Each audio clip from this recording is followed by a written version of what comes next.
ಮದುವೆಗೆ ಕೇವಲ 1 ದಿನ ಬಾಕಿ ಇತ್ತು. ಇಡೀ ಮನೆಯಲ್ಲಿ ಸಂಭ್ರಮ ತುಂಬಿಕೊಂಡಿತ್ತು. ಬಂಧುಗಳ ನಗು, ಮಕ್ಕಳ ಗದ್ದಲ, ಅಡುಗೆ ಮನೆಯ ಸುವಾಸನೆ ಎಲ್ಲವೂ ಒಂದು ಹಬ್ಬದ ವಾತಾವರಣವನ್ನು ಸೃಷ್ಟಿಸಿತ್ತು.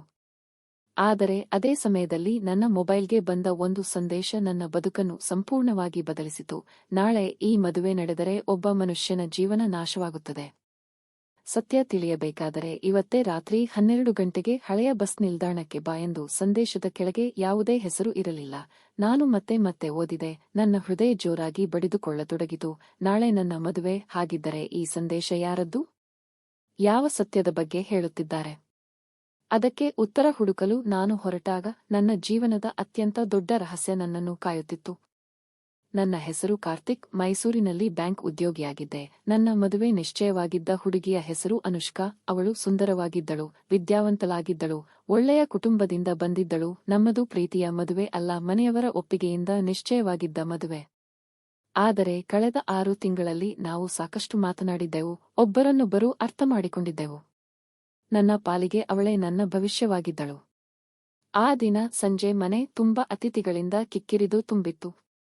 ಅಮ್ಮ ಸಂತೋಷದಿಂದ ಓಡಾಡುತ್ತಿದ್ದರು. ಅಪ್ಪ ಎಲ್ಲ ವ್ಯವಸ್ಥೆಗಳನ್ನು ನೋಡಿಕೊಳ್ಳುತ್ತಿದ್ದರು. ನಾನು ಮಾತ್ರ ಆ ಸಂದೇಶದ ಬಗ್ಗೆ ಯೋಚಿಸುತ್ತಿದ್ದೆ. ಮೊದಲಿಗೆ ಅದನ್ನು ತಮಾಷೆ ಎಂದುಕೊಂಡೆ, ಆದರೆ ಮನಸ್ಸು ಒಪ್ಪುತ್ತಿರಲಿಲ್ಲ. ಕೊನೆಗೆ ರಾತ್ರಿ 11 ಗಂಟೆಗೆ ಯಾರಿಗೂ ಹೇಳದೆ ಮನೆಯಿಂದ ಹೊರಟೆ. ಹಳೆಯ ಬಸ್ ನಿಲ್ದಾಣಕ್ಕೆ ತಲುಪಿದಾಗ ಸುತ್ತಮುತ್ತ ಸಂಪೂರ್ಣ ನಿಶ್ಶಬ್ದವಾಗಿತ್ತು. ರಸ್ತೆ ಬದಿಯ ದೀಪಗಳು ಮಾತ್ರ ಮಂದವಾಗಿ ಹೊಳೆಯುತ್ತಿದ್ದವು. ಅಷ್ಟರಲ್ಲಿ ಒಬ್ಬ ವ್ಯಕ್ತಿ ನನ್ನ ಮುಂದೆ ಬಂದು ನಿಂತ. ಅವನ ಮುಖ ಅರ್ಧ ಕತ್ತಲಿನಲ್ಲಿ ಮುಚ್ಚಿ ಹೋಗಿತ್ತು. ನೀನು ಕಾರ್ತಿಕ್ ಅಲ್ವಾ ಎಂದು ಕೇಳಿದ. ಹೌದು, ಯಾರು ನೀವು ಎಂದು ನಾನು ಕೇಳಿದಾಗ ಅವನು ನೇರವಾಗಿ ನನ್ನ ಕೈಗೆ ಒಂದು ಹಳೆಯ ಫೋಟೋ ಕೊಟ್ಟ. ನಾನು ಫೋಟೋ ನೋಡಿದ ಕ್ಷಣಕ್ಕೆ ಬೆಚ್ಚಿಬಿದ್ದೆ. ಅದು ಅನುಷ್ಕಾಳ ಫೋಟೋ, ಆದರೆ ಅವಳ ಜೊತೆ ನಿಂತಿದ್ದ ವ್ಯಕ್ತಿ ನಾನು ಅಲ್ಲ, ಇನ್ನೊಬ್ಬ ಯುವಕ. ಇಬ್ಬರೂ ತುಂಬಾ ಆತ್ಮೀಯವಾಗಿ ನಗುತ್ತಿದ್ದರು. ಇದು ಏನು ಎಂದು ನಾನು ಕೇಳಿದಾಗ ಆ ವ್ಯಕ್ತಿ ಆಳವಾಗಿ ಉಸಿರೆಳೆದು ಆ ಹುಡುಗ ನಾನು ಎಂದ. ನನಗೆ ಏನೂ ಅರ್ಥವಾಗಲಿಲ್ಲ. ಅವನು ತನ್ನ ಹೆಸರು ಅಜಯ್ ಎಂದು ಹೇಳಿ ನಿಧಾನವಾಗಿ ಹೇಳತೊಡಗಿದ. ಅನುಷ್ಕಾ ಮತ್ತು ನಾನು 3 ವರ್ಷ ಪ್ರೀತಿಸಿದ್ದೆವು ಎಂದು ನನ್ನ ಕಾಲಡಿ ನೆಲವೇ ಕದಡಿದಂತಾಯಿತು. ಏನು ಹೇಳುತ್ತಿದ್ದೀರಾ ಎಂದು ಕೇಳಿದಾಗ ಅವಳು ನನ್ನನ್ನು ಮದುವೆಯಾಗುವುದಾಗಿ ಮಾತು ಕೊಟ್ಟಿದ್ದಳು ಎಂದ. ನನ್ನ ಕಿವಿಗಳಿಗೆ ನಂಬಲಾಗಲಿಲ್ಲ. ಹಾಗಿದ್ದರೆ ಈಗ ಎಂದು ಕೇಳಿದ್ದಕ್ಕೆ ಅವನು ಕಹಿಯಾಗಿ ನಕ್ಕು. ಈಗ ಅವಳು ನಿನ್ನನ್ನು ಮದುವೆಯಾಗುತ್ತಿದ್ದಾಳೆ ಎಂದ. ಆ ಮಾತು ಕೇಳಿದಾಗ ನನ್ನೊಳಗೆ 1000 ಪ್ರಶ್ನೆಗಳು ಎದ್ದವು. ಅನುಷ್ಕಾ ಇದನ್ನೆಲ್ಲ ನನ್ನಿಂದ ಮರೆಮಾಚಿದ್ದಳಾ? ಅಥವಾ ಈ ವ್ಯಕ್ತಿ ಸುಳ್ಳು ಹೇಳುತ್ತಿದ್ದಾನಾ? ಅಜಯ್ ತನ್ನ ಮೊಬೈಲ್ನಲ್ಲಿ ಕೆಲವು ಹಳೆಯ ಸಂದೇಶಗಳು, ಫೋಟೋಗಳು ತೋರಿಸಿದ. ಅವು ನಿಜವಾಗಿಯೂ ಹಳೆಯ ಪ್ರೇಮಿಗಳ ನೆನಪುಗಳಂತೆ ಕಾಣುತ್ತಿದ್ದವು. ನನ್ನ ಮನಸ್ಸು ಸಂಪೂರ್ಣ ಗೊಂದಲಕ್ಕೀಡಾಯಿತು.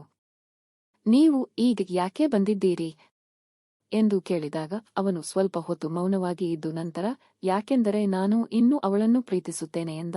ಆ ಮಾತು ಕೇಳಿದಾಗ ನನ್ನ ಕೋಪ ಹೆಚ್ಚಾಯಿತು. ಆದರೆ ಮುಂದಿನ ಕ್ಷಣದಲ್ಲಿ ಅವನು ಹೇಳಿದ ಮಾತು ನನ್ನನ್ನು ಇನ್ನಷ್ಟು ಬೆಚ್ಚಿಬೀಳಿಸಿತು. ಆದರೆ ನಾನು ಈ ಮದುವೆ ನಿಲ್ಲಿಸಲು ಬಂದಿಲ್ಲ ಎಂದ.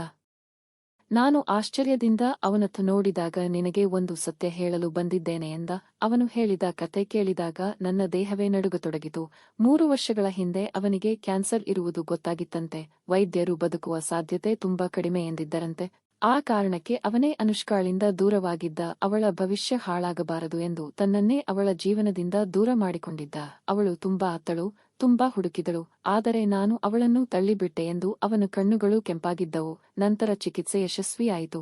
ನಾನು ಬದುಕಿಬಿಟ್ಟೆ, ಆದರೆ ಆಗ ತುಂಬಾ ತಡವಾಗಿದೆ ಎಂದ. ನನ್ನ ಮನಸ್ಸು ವಿಚಿತ್ರವಾಗಿ ಭಾರವಾಯಿತು. ಆದರೆ ಒಂದು ಪ್ರಶ್ನೆ ಇನ್ನೂ ಉಳಿದಿತ್ತು. ಹಾಗಾದರೆ ಈಗ ಯಾಕೆ ಬಂದಿದ್ದೀರಿ ಎಂದು ಕೇಳಿದಾಗ ಅವನು ತನ್ನ ಜೇಬಿನಿಂದ ಒಂದು ಲಕೋಟೆ ತೆಗೆದು ಇದನ್ನು ಅನುಷ್ಕಾ ನಿನಗೆ ಕೊಡಲು ಹೇಳಿದ್ದಳು ಎಂದ. ನಾನು ಬೆಚ್ಚಿಬಿದ್ದೆ. ಅವಳಿಗೆ ಗೊತ್ತಾ ನೀನು ನನ್ನನ್ನು ಭೇಟಿಯಾಗಿರುವುದು ಎಂದು ಕೇಳಿದಾಗ ಹೌದು ಎಂದ. ನನ್ನ ಉಸಿರು ನಿಂತಂತಾಯಿತು. ಲಕೋಟೆ ತೆರೆದೆ. ಅದರೊಳಗೆ ಒಂದು ಪತ್ರವಿತ್ತು. ಅದು ಅನುಷ್ಕಾಳ ಕೈಬರಹ. ಕಾರ್ತಿಕ್, ನೀನು ಈ ಪತ್ರ ಓದುತ್ತಿದ್ದರೆ ನಾನು ನಿನ್ನಿಂದ ಒಂದು ದೊಡ್ಡ ಸತ್ಯ ಮರೆಮಾಚಿದ್ದೇನೆ ಎಂದರ್ಥ. ಅಜಯ್ ನನ್ನ ಮೊದಲ ಪ್ರೀತಿ. ಅವನನ್ನು ನಾನು ನಿಜವಾಗಿಯೂ ಪ್ರೀತಿಸಿದ್ದೆ, ಆದರೆ ಅವನು ನನ್ನನ್ನು ಕಾರಣವಿಲ್ಲದೆ ಬಿಟ್ಟು ಹೋದ ಎಂದು ಭಾವಿಸಿದ್ದೆ ಎಂದು ಬರೆದಿತ್ತು. ಮುಂದಿನ ಸಾಲುಗಳನ್ನು ಓದುತ್ತಾ ನನ್ನ ಕಣ್ಣುಗಳು ಅರಳಿದವು. ಕೆಲವು ವಾರಗಳ ಹಿಂದೆ ಅವನು ಮತ್ತೆ ನನ್ನ ಜೀವನಕ್ಕೆ ಬಂದ. ಆಗ ಮಾತ್ರ ಅವನು ಯಾಕೆ ದೂರವಾದ ಎಂಬುದು ತಿಳಿಯಿತು. ಆದರೆ ಕಾರ್ತಿಕ್ ಅವನನ್ನು ಮತ್ತೆ ಕಂಡಾಗ ನಾನು ಒಂದು ವಿಷಯ ಅರ್ಥ ಮಾಡಿಕೊಂಡೆ. ನಾನು ಇನ್ನೂ ಅವನನ್ನು ನೆನಪಿಸಿಕೊಳ್ಳಬಹುದು, ಆದರೆ ನಾನು ಪ್ರೀತಿಸುತ್ತಿರುವ ವ್ಯಕ್ತಿ ನೀನು. ಆ ಸಾಲು ಓದಿದ ಕ್ಷಣಕ್ಕೆ ನನ್ನ ಕಣ್ಣಲ್ಲಿ ನೀರು ತುಂಬಿತು. ಅವನು ನನ್ನ ಭೂತಕಾಲ, ನೀನು ನನ್ನ ಭವಿಷ್ಯ ಎಂದು ಪತ್ರವಿತ್ತು. ಆದರೆ ಪತ್ರ ಇನ್ನೂ ಮುಗಿಯಿರಲಿಲ್ಲ. ಕೊನೆಯ ಭಾಗ ಓದಿದಾಗ ನಾನು ಸಂಪೂರ್ಣವಾಗಿ ನಿಶ್ಚಲನಾದೆ. ನಾಳೆ ಮದುವೆಗೆ ಮೊದಲು ಈ ಸತ್ಯ ನಿನಗೆ ತಿಳಿಯಬೇಕು ಎಂದು ನಾನು ಬಯಸಿದ್ದೆ, ಯಾಕೆಂದರೆ ಸುಳ್ಳಿನ ಮೇಲೆ ಜೀವನ ಆರಂಭವಾಗಬಾರದು ಎಂದು ಬರೆಯಲಾಗಿತ್ತು. ನಾನು ಪತ್ರವನ್ನು ಮುಚ್ಚಿದೆ. ಮನಸ್ಸಿನೊಳಗಿನ ಗೊಂದಲ ಸ್ವಲ್ಪ ಕಡಿಮೆಯಾಯಿತು. ಆದರೆ ಇನ್ನೂ ಒಂದು ಪ್ರಶ್ನೆ ಉಳಿದಿತ್ತು, ಅನುಷ್ಕಾ ಯಾಕೆ ನೇರವಾಗಿ ಹೇಳಲಿಲ್ಲ? ಅದಕ್ಕೆ ಉತ್ತರ ಮರುದಿನ ಬೆಳಿಗ್ಗೆ ಸಿಕ್ಕಿತು. ಮದುವೆ ಮಂಟಪದಲ್ಲಿ ಎಲ್ಲರೂ ಸಂಭ್ರಮದಲ್ಲಿದ್ದರು. ಆದರೆ ಅನುಷ್ಕಾಳ ಮುಖದಲ್ಲಿ ವಿಚಿತ್ರವಾದ ಆತಂಕ ಕಾಣಿಸುತ್ತಿತ್ತು. ಮದುವೆಯ ಮುಹೂರ್ತಕ್ಕೆ ಇನ್ನೂ 1 ಗಂಟೆ ಇರುವಾಗ ಅವಳು ನನ್ನನ್ನು ಒಬ್ಬಂಟಿಯಾಗಿ ಭೇಟಿಯಾಗಲು ಕೇಳಿದಳು. ನಾವು ದೇವಸ್ಥಾನದ ಹಿಂಭಾಗದ ತೋಟದಲ್ಲಿ ನಿಂತಿದ್ದೆವು. ಅವಳ ಕಣ್ಣುಗಳಲ್ಲಿ ಕಣ್ಣೀರು ತುಂಬಿಕೊಂಡಿತ್ತು. ನಿನಗೆ ಎಲ್ಲ ಗೊತ್ತಾಯಿತಾ ಎಂದು ಕೇಳಿದಾಗ ನಾನು ತಲೆಯಾಡಿಸಿದೆ. ಅವಳು ತಲೆ ತಗ್ಗಿಸಿ ಕ್ಷಮಿಸು ಎಂದಳು. ನೀನು ತಪ್ಪೇನೂ ಮಾಡಿಲ್ಲ ಎಂದಾಗ ಅವಳು ಆಶ್ಚರ್ಯದಿಂದ ನನ್ನತ್ತ ನೋಡಿದಳು. ನಾನು ನಗುತ್ತಿದ್ದೆ. ನೀನು ಸತ್ಯ ಹೇಳಲು ಧೈರ್ಯ ತೋರಿಸಿದೀಯಾ ಎಂದೆ. ಅವಳು ಅಳತೊಡಗಿ ನನಗೆ ಭಯವಾಗಿತ್ತು. ಕಾರ್ತಿಕ್, ನೀನು ನನ್ನನ್ನು ಬಿಟ್ಟು ಹೋಗುತ್ತೀಯೆ ಎಂದಳು. ನಾನು ಉತ್ತರಿಸುವಷ್ಟರಲ್ಲಿ ಹಠಾತ್ತನೆ ಹಿಂದೆ ಯಾರೋ ಓಡಿಬರುತ್ತಿರುವ ಶಬ್ದ ಕೇಳಿಸಿತು. ಅದು ಅಜಯ್. ಅವನ ಮುಖ ಸಂಪೂರ್ಣ ಬೆಳ್ಳಗಾಗಿತ್ತು. ಉಸಿರಾಟ ಕಷ್ಟವಾಗುತ್ತಿತ್ತು. ಮುಂದಿನ ಕ್ಷಣದಲ್ಲೇ ಅವನು ನೆಲಕ್ಕೆ ಕುಸಿದ. ಎಲ್ಲರೂ ಓಡಿಬಂದರು. ತಕ್ಷಣ ಆಸ್ಪತ್ರೆಗೆ ಕರೆದೊಯ್ಯಲಾಯಿತು. ಅಲ್ಲಿಗೆ ತಲುಪಿದಾಗ ವೈದ್ಯರು ಹೇಳಿದ ಸುದ್ದಿ ಎಲ್ಲರನ್ನೂ ಬೆಚ್ಚಿಬೀಳಿಸಿತು. ಅಜಯ್ನ ಕ್ಯಾನ್ಸರ್ ಮತ್ತೆ ಮರಳಿತ್ತು. ಈ ಬಾರಿ ಪರಿಸ್ಥಿತಿ ತುಂಬಾ ಗಂಭೀರವಾಗಿತ್ತು. ಆಸ್ಪತ್ರೆಯ ಹಾಸಿಗೆಯ ಮೇಲೆ ಮಲಗಿದ್ದ ಅಜಯ್ ನಮ್ಮಿಬ್ಬರನ್ನು ನೋಡಿದ. ಅವನ ಮುಖದಲ್ಲಿ ವಿಚಿತ್ರವಾದ ಶಾಂತಿ ಇತ್ತು.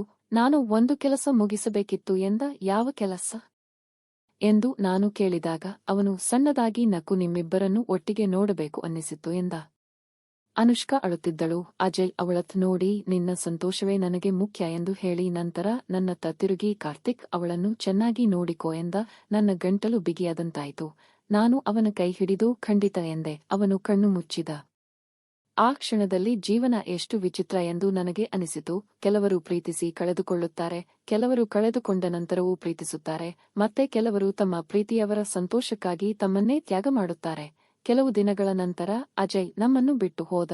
ಅವನ ಅಂತ್ಯಕ್ರಿಯೆಯ ನಂತರ ಅನುಷ್ಕಾ ನನಗೆ, ನಾನು 2 ಪ್ರೀತಿಗಳನ್ನು ಕಂಡಿದ್ದೇನೆ ಕಾರ್ತಿಕ್ ಎಂದಳು. ಹೇಗೆ ಎಂದು ಕೇಳಿದಾಗ, ಒಂದು ನನ್ನನ್ನು ಹಿಡಿದುಕೊಳ್ಳಲು ಬಯಸಿದ ಪ್ರೀತಿ, ಇನ್ನೊಂದು ನನ್ನನ್ನು ಸಂತೋಷವಾಗಿರಲು ಬಿಡಲು ಬಯಸಿದ ಪ್ರೀತಿ ಎಂದಳು. ನಾನು ಅವಳ ಕೈ ಹಿಡಿದೆ. ನಮ್ಮ ಹೃದಯಗಳಲ್ಲಿ ಒಂದು ಸತ್ಯ ಇತ್ತು. ಸಂಬಂಧದ ಬಲ ಸುಳ್ಳುಗಳನ್ನು ಮರೆಮಾಚುವುದರಲ್ಲಿ ಅಲ್ಲ, ಸತ್ಯ ಹೇಳುವ ಧೈರ್ಯದಲ್ಲಿದೆ. ಮದುವೆಗೆ 1 ದಿನ ಬಾಕಿ ಇರುವಾಗ ಬಂದ ಆ ಅನಾಮಧೇಯ ಸಂದೇಶ ನನ್ನ ಜೀವನವನ್ನು ಕದಡಿತು. ಆದರೆ ಅದೇ ಸಂದೇಶ ನನ್ನ ಭವಿಷ್ಯವನ್ನು ಉಳಿಸಿತು. ಯಾಕೆಂದರೆ ಕೆಲವೊಮ್ಮೆ ಮದುವೆಗೆ ಮೊದಲು ತಿಳಿಯುವ ಒಂದು ಸತ್ಯ ಮದುವೆಯ ನಂತರದ 1000 ನೋವುಗಳನ್ನು ತಪ್ಪಿಸಬಹುದು. ಮತ್ತು ಜೀವನದಲ್ಲಿ ನಿಜವಾದ ಪ್ರೀತಿ ಎಂದರೆ ಯಾರನ್ನಾದರೂ ಪಡೆಯುವುದು ಅಲ್ಲ, ಅವರು ಸಂತೋಷವಾಗಿರುವುದನ್ನು ನೋಡಿ ಮನಸಾರೆ ನಗಲು ಸಾಧ್ಯವಾಗುವುದು. ನಮ್ಮ ಕತೆ ನಿಮಗೆ ಇಷ್ಟವಾಗಿದ್ದರೆ ದಯವಿಟ್ಟು ಈ ವಿಡಿಯೋಗೆ ಒಂದು ಲೈಕ್ ಮಾಡಿ ಮತ್ತು ನಮ್ಮ ಚಾನೆಲ್ను ಸಬ್ಸ್ಕ್ರೈಬ್ ಮಾಡಿಕೊಳ್ಳಿ.